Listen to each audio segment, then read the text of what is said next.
Many people spend their whole life waiting to hear the voice of God. They imagine it will be loud like thunder or clear like a human voice speaking from the sky. They think it will come with signs, miracles, or something impossible to ignore. But what if the truth is very different? What if God has already been speaking to you, but not in the way you expected? What if the voice you are waiting for has been with you all along, quiet, gentle, and easy to miss? Chosen ones are not always people with special powers or perfect lives. They are often ordinary people who go through deep struggles, confusion, and pain. Their journey is not easy. In fact, it is often harder than others. They feel things more deeply. They question life more. They search for meaning when others are busy with distractions. This is not by accident. This is part of how God prepares them. God does not always speak in words. Sometimes he speaks through feelings. A sudden peace in the middle of chaos. A quiet feeling that tells you something is right or wrong. A strong pull in your heart that pushes you in a certain direction even when it does not make sense. Many people ignore these feelings because they are not loud. But chosen ones begin to notice them. They start to realize that this quiet guidance is not random. Think about the times when you felt something inside you telling you not to do something, and later you realize it saved you. Or the times when you felt pushed to help someone, and it made a big difference. That voice was not just your mind. It was something deeper. It was God guiding you in a soft and personal way. The truth is, God speaks differently to different people. For some, it may come through thoughts that feel wiser than their normal thinking. For others, it may come through dreams that feel meaningful and strong. Sometimes it comes through other people, through words you hear at the right moment. And sometimes it comes through silence, where everything becomes still and clear. Chosen ones often go through periods where they feel lost or alone. They may feel like God is not there, but this is also part of the process. In those quiet moments, they learn to listen more deeply. They learn to trust without seeing. They learn to understand that God's presence is not always loud or obvious. It is steady and always there, even when it feels distant. One of the biggest mistakes people make is expecting God to speak in a dramatic way. They want something big and undeniable. But if God spoke loudly all the time, there would be no need for faith. There would be no growth. The quiet voice requires you to slow down, to pay attention, and to trust. This is what separates chosen one from others.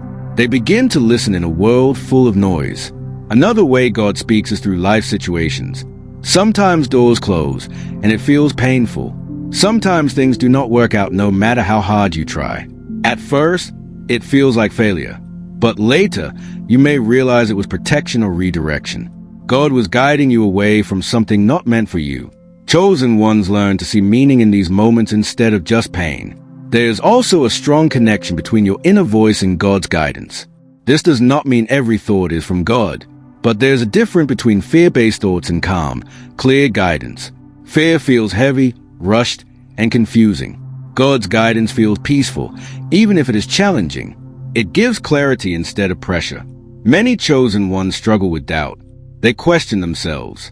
They wonder if they are imagining things. This is normal.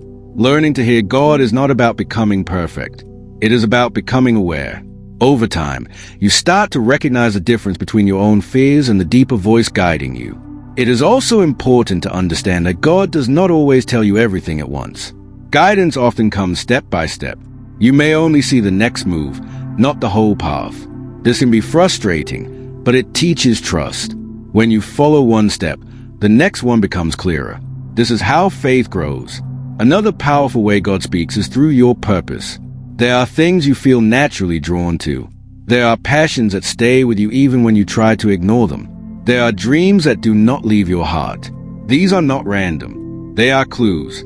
They are part of the path God has placed inside you. Chosen ones often feel different from others. They may not fit in easily. They may think differently, feel deeply, and question things more.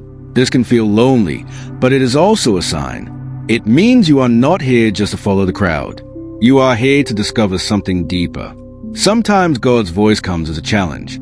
It pushes you out of your comfort zone. It asks you to grow, to forgive, to let go, or to take a risk.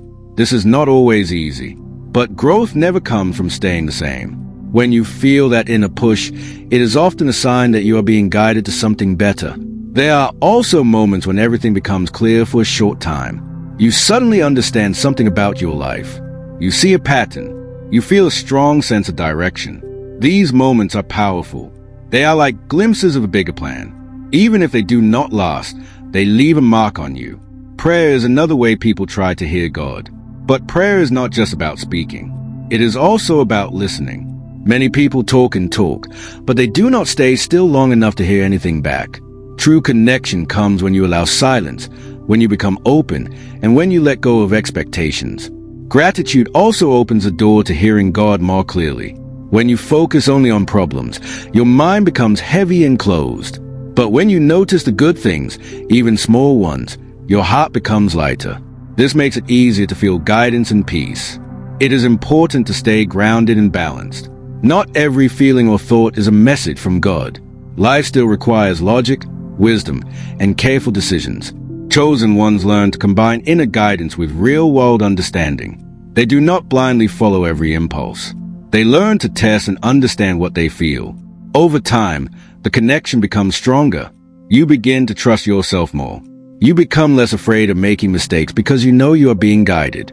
Even when things go wrong, you see them as part of the journey, not the end. One of the most beautiful things about God's voice is that it is personal. It is not the same for everyone. It speaks to you in a way you can understand, even if it is subtle.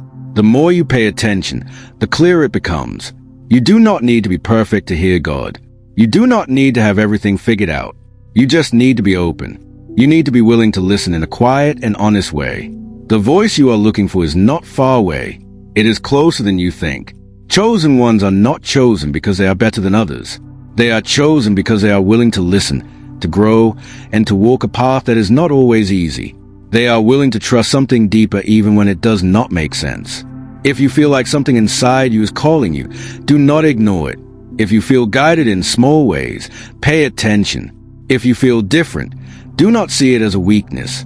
It may be the beginning of understanding who you really are. God has always been speaking. The question is not whether he is silent. The question is whether you are ready to hear him.